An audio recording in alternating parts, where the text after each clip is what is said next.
Аз съм такъв мъж. Имам нужда от теб. И сега ще ти кажа нещо. Мъж като мен има нужда от перлена жена като теб, а ти си точно такава.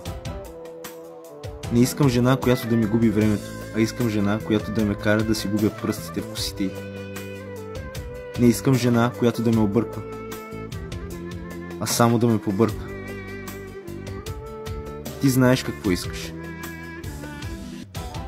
Желаеш ме, защото съм прекалено голяма лъжица за твоята уста. Защото съм висок ранг и достигането ми ще гаделичка егото ти.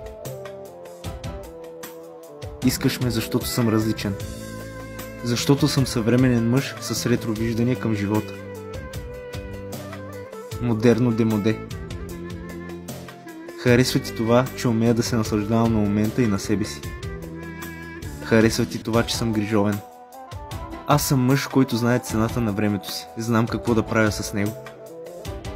За мен няма значение колко си секси или колко добре ти седи червеното бельо и онзи лукав поглед. Аз не съм мъж, който се вълнува от порцеланови момичета и порцеланови връзки. Дълбока жена, дълбока връзка. Това ме вълнува. Връзка без дълбочина няма как да ме впечатли. Впечатлявам се от жена, която прекарва повече време в душата ми, отколкото в леглото ми.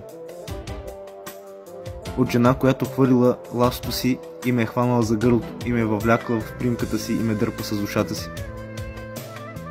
Аз съм такъв мъж, че мога да бъда и сам. И ти това го знаеш много добре.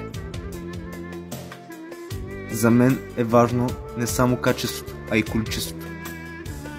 Малко, но от сърце.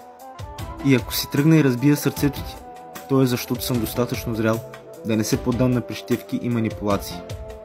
И не ме категоризирай и не ми казвай, и ти си като всички. Кой те кара да опитваш всички? И дали всички всъщност не си ти? Мъжка болка. Влюбените знаят защо.